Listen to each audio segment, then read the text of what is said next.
নমস্কার বন্ধুরা, কেমন আছেন সবাই? আশা করি আপনারা সবাই খুব ভালো আছেন। আমিও খুব ভালো আছি। আমাকে দেখে খুব ক্লান্ত ক্লান্ত লাগছে মনে হচ্ছে, কারণ সত্যিই ক্লান্তই বটে। আমরা কালকে মানে শুক্রবার দিনকে বেড়াতে যাচ্ছি, ভোরবেলা উঠে একেবারে এক্সকিউজ মি। হ্যাঁ, তো বেড়াতে যাব, তো সেটার জন্য মানে গোছানো আমরা তো একদম লাস্ট মিনিটে মানে উইদিন 10 days আমরা এই জিনিসটাকে ফিক্স করেছি। একদম লাস্ট মিনিটে গোছানো থেকে শুরু করে সমস্ত কিছু মানে বাকি ছিল। আর তার মধ্যে আমার ছেলের ভীষণ শরীর খারাপ হয়েছিল, জ্বর, মানে যাব কি যাব না সেটা একটা বিশাল মানে একটা কনফিউশনের মধ্যে ছিলাম। জ্বর হয়েছিল, তারপরে একটা হিট র্যাশ টাইপের বেরিয়েছিল। তো আজকে বৃহস্পতিবার, তো একেবারে জোর তোর করে নিচ্ছি। আর এখানে পরে বলছি যে এখানে খাবারের কীরকম রাস্তায় ব্যবস্থা থাকে। তো সেটা মানে আমাদের চিরকালই অভ্যেস যে রাস্তায় বেরোলে কিছু না কিছু খাবার বানিয়ে নিয়ে যাওয়া, তো সেম এখানেও করব। তো এখানে ইচ্ছে আছে যে একটা চিকেন কোল্ড স্যান্ডউইচ বানানো, তো ফার্স্ট টাইম বানাবো সেটা। তো আমি মা দিদি দুজনকেই জিজ্ঞাসা করে নিয়ে এবার বানানো শুরু করব। আর হচ্ছে চিকেন দিয়ে কিছু বানাবো। তারপর ভাবলাম যে শুধু চিকেনের মানে একদম জল ছাড়া, যতবার বাইরে গেছি যখনই বাইরে যাই ওই জল ছাড়া একদম চিকেনটা বানিয়ে নিয়ে যাই, মানে শুধু দড়ি দিয়ে ম্যারিনেট করে। কিন্তু পরোটা থাকে, বাট আমার এখন পরোটা বানানোরও ইচ্ছে নেই। আর ফ্রোজেন পরোটাগুলো কি হয় জানো তো, ওখানে কিছুক্ষণ বাদে মানে সেটাকে একদম শক্ত হয়ে যায়, এতক্ষণ থাকবে না। মানে আমরা ধরুন ওটা মোটামুটি ডিনারে খাওয়ার প্ল্যান আছে বা লাঞ্চে খাওয়ার প্ল্যান আছে, তো সেটা থাকবে না। তো দেখি একেবারে চালে মানে ইচ্ছা আছে মানে বিরিয়ানি টাইপই বানাবো, বাট সেটা প্রচণ্ড ফাঁকিবাজি বিরিয়ানি হবে। মানে বেড়াতে যাওয়ার জন্য হালকা মশলা দিয়ে, মানে যেটুকু বাঙালি বেড়াতে যাচ্ছে, মানে তাও আবার ইউএসএতে এসে, তা বিরিয়ানি হবে না? মানে বিরিয়ানি খাবো না মানে সেটা তো হতে পারে না। মানে আমার মনে আছে আমি যে কোনো জায়গাকার বিরিয়ানি যেমন তেমন হোক বিরিয়ানিই খাবো।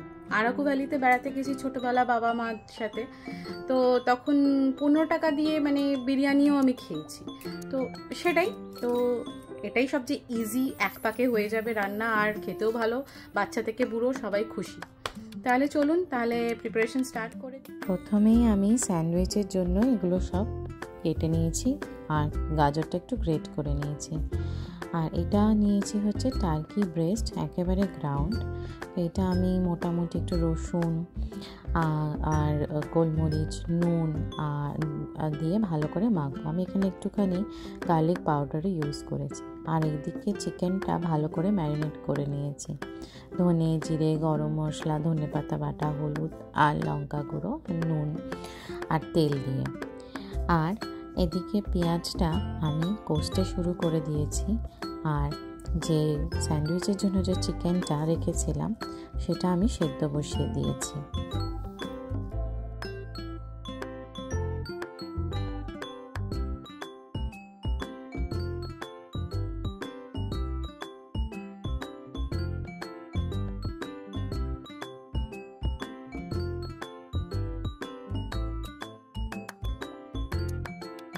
এটা হচ্ছে প্রচণ্ড ফাঁকিবাজি উপায় একটা বিরিয়ানি বা সেদ্ধ বিরিয়ানি বানানো, যেটা এক পাকে হয়ে যাবে। আর একটু হালকা মশলা দিয়ে বানাচ্ছি, কারণ হচ্ছে যে বেশি মশলা দিলে রাস্তার মধ্যে দিয়ে একটা জার্নি করে যাব, খারাপ লাগতেও পারে খেতে, কারণ খুব এক্সজশন হবে। তো দেখা যাক কেমন হয়। মানে প্রচণ্ড ফাঁকিবাজিভাবে আমি বানাচ্ছি জিনিসটা। আর ব্যাকগ্রাউন্ডটার খুব খারাপ অবস্থা, আপনারা দেখতেই পাচ্ছেন, চারদিকে ভীষণ অগোছালো হয়ে আছে, কিছু করার নেই। তো চলুন দেখি কেমন করে ঝটপট করে একটা ফাঁকিবাজি উপায় বিরিয়ানি বানিয়ে নিই। আমি এখানে আসার পর যে মশলাটা ছাড়া একেবারেই হয় না সেটা হচ্ছে এই শানের বিরিয়ানি মশলা, মানে শান যেটা দেখছেন, শান বিরিয়ানি মশলা, মানে ভীষণ ভালো হয়। এখানে বিফ লেখা আছে, ভাববেন না যে এটা বিফ দেওয়া, কারণ এখানে এটা একেবারে ভেজের বলে এখানে এই মার্কটা রয়েছে। তো এটা জাস্ট স্পাইসি হট, মানে ভীষণ ভালো হয় খেতে। তো এইটা আমি এখানে অ্যাড করে ওই আখনির জল যেটা বলেন সেটা বানিয়ে নেব। আর এটা হচ্ছে চিকেন স্টক, মানে আমি যে চিকেনটা সেদ্ধ করলাম আমার স্যান্ডউইচের জন্য সেই স্টকটা আমি রেখে। মা অবশ্য বলেছিল যে বিরিয়ানি যে বানাবে তার জন্য কিন্তু আখনির মশলাটা বানিয়ে নিতে হবে, মানে আখনির জল যেটাকে বলে, হ্যাঁ মাথা ভর্তি তেল, তো যাই হোক, তো আখনির জলটা বানিয়ে নিতে হবে, কিন্তু সেটা বানানোর আমার কাছে একদম টাইম নেই, মানে অলরেডি লাঞ্চের টাইম হয়ে গেছে আর খুব তাড়াতাড়ি করে আমি সমস্ত কিছু শেষ করে আবার গোছানোর দিকে যেতে হবে। তো আমি জাস্ট এই জলটার মধ্যেই বিরিয়ানি মশলাটা দিয়ে দেবো, ডাল চাল সেদ্ধ করে নেবো। শানের বিরিয়ানি মশলাটাতে অলরেডি সমস্ত কিছু দেওয়া, ছোটো এলাচ বড়ো এলাচ দারচিনি, তাই জন্য বললাম যে আমি আর আখনির জলটা আলাদা করে বানাবো না। আর ইভেন আলু বোখরাও দেওয়া থাকে। তো যেটা করিনি সেটা হচ্ছে যে আমি আলু কাটতেও ভুলে গেছি আর দিতে তো ভুলেই গেছি। তো দেখি এখন এই ভাতের সাথে একটু ছোট ছোট করে যদি দিয়ে দেওয়া যায় একটু ভেজে, তাহলে আলুটা তাড়াতাড়ি সেদ্ধ হয়ে যাবে। একটা কষা চলছে, ঠিক আছে, এখনও রেডি হয়নি। দেখুন দই দিয়েছি, কতটা জল বেরিয়েছে, আমি কোনো জলই দিইনি কেন জানি না, এখানে এত জল বেরোয়, কোনো জলই দিইনি চিকেনে।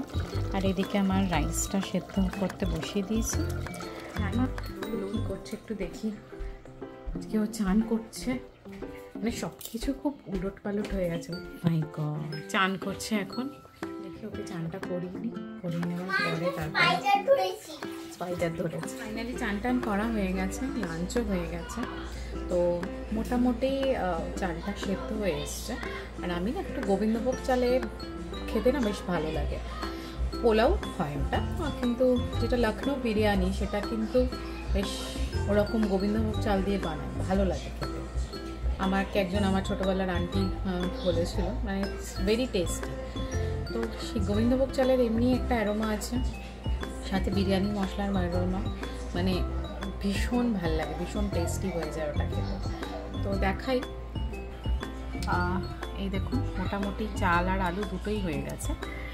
এই প্যানের মধ্যে দিয়ে জিনিসটা যেভাবে সাজায় আপনারা সবাই জানেন, নতুন করে বলার কিছু নেই, ওভাবে সাজিয়ে একটু জল দিতে হবে, আরও হাফ কাপ মতো দিলে হয়ে যাবে, রেডি হয়ে গেছে। রেডি না, মোটামুটি দেখতেও বেশ সুন্দর হয়েছে, দেখুন একদম মাংস একদম তুলতুলে নরম, একদম নরম, কোনো ইয়ে নেই, আলুও ভালো হয়ে গেছে, তবে সুন্দর হয়েছে। বেশি কাটবো না, ঠান্ডা করে হয়ে যাবে।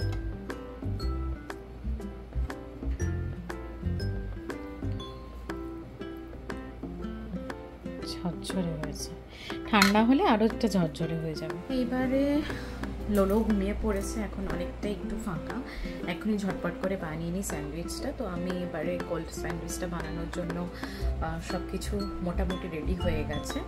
যে এই হচ্ছে চিকেনটা, যেটা সেদ্ধ করে, আর এর মধ্যে যেরকম দেখালাম যে একটু নুন গোলমরিচ রসুন দিয়ে সেদ্ধ করে এটা পেস্ট করে, দেখুন একদম পুরো স্প্রেডের মতো হয়ে গেছে।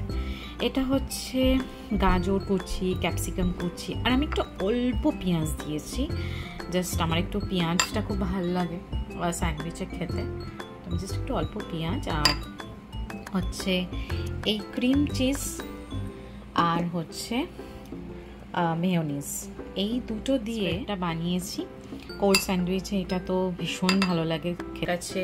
আপনাদের কাছে ক্রিম চিজ না থাকে তাহলে হাঙ্কার্ডও আপনারা ইউজ করতে পারেন, আর শুধু মেয়োনিজও ইউজ করতে পারেন। চলুন ফটফট বানিয়ে ফেলি স্যান্ডউইচগুলো।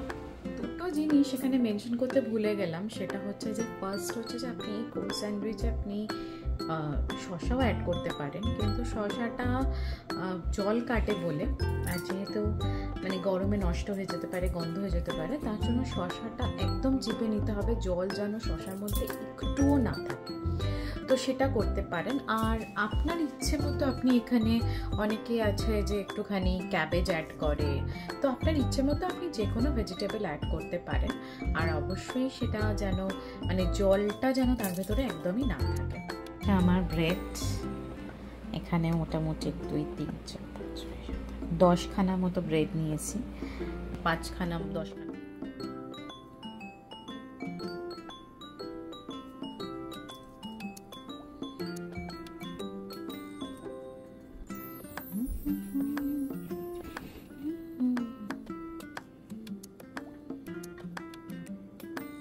স্যান্ডউইচ প্যাক করা হয়ে গেছে, দেখুন 1 2 3 4 5 6 7, আর এখানে লোলো আবার একটুখানি অত ভেজিটেবলগুলো না মুখ থেকে বার করে দেয়, তাই জন্য একটু হালকা করে বানিয়েছি। এবার এটা রেখে দেবো ফ্রিজে। বিরিয়ানি, ফাঁকিবাজি বিরিয়ানি, না আভদি, না মুগলাই, না কলকাতা, মানে এটা আমার স্পেশাল ফাঁকিবাজি, কম তেলে আর ভীষণ অল্প ঘিতে এটা বিরিয়ানি। মশলাটাও মোটামুটি অল্পই দিয়েছি, খুব বেশি দিইনি। আর যেটা স্পেশাল এখানে দেখেছি প্রত্যেক সময় জানেন তো, বিরিয়ানি যদি দেয় তো এরকম করে ওপর দিয়ে কাঁচা পেঁয়াজ আর এরকম লেবু দিয়ে দেয়, যেটা দেয় না সেটা হচ্ছে কাঁচা লঙ্কা। তো আমি এখানে একটু কাঁচা লঙ্কা অ্যাড করবো, আর খেতে বেশ ভালো লাগে। বিরিয়ানিটার উপরে একটু লেবু চিপকে দিয়ে খেতে মানে বেশ আরও টেস্টটা সুন্দর লাগে। যারা লেবু পছন্দ করে, যারা করে না তাদের আবার বলে যে না ভালো লাগে না লেবু স্মেলটা, কিন্তু আমার তো বেশ টেস্টি লাগে খেতে। টি শার্ট একটা, এখানে একটা হাফ প্যান্ট আছে, এখানে এই প্যান্টটা আছে। ওটা আমি ওটা পরবো, নেব তো আমি। ও জামা ঠিক আছে, এই শার্টটা পরে চলে যাব কালকে। কি করছিস তুই? আরাম হবে। এইটা নেব নেব। আমি কি করে জানবো তোমার জামা, তোমার কাপড়, তুমি কি নেবে? এখন রাত 11টা বাজে, সৌরভ এখন সময় পেয়েছে জামা কাপড় গোছানো। তো জামা কাপড় গোছানো চলছে, দেখা যাক ও কখন আমাদের শেষ হয়। কালকে সকাল 8টার মধ্যে আমাদের বেরিয়ে যেতে হবে। তো আজকের ব্লগটা আমি এখানেই শেষ করলাম। আপনারা সবাই ভালো থাকবেন, সুস্থ থাকবেন। আবার দেখা হবে আমার সাথে আমার একটা নতুন ব্লগে। আর হ্যাঁ, আমার চ্যানেলটাকে সাবস্ক্রাইব করতে, আর আমার ব্লগগুলো কেমন লাগছে সেটা কমেন্টে জানাতে কিন্তু ভুলবেন না। টাটা, চললাম।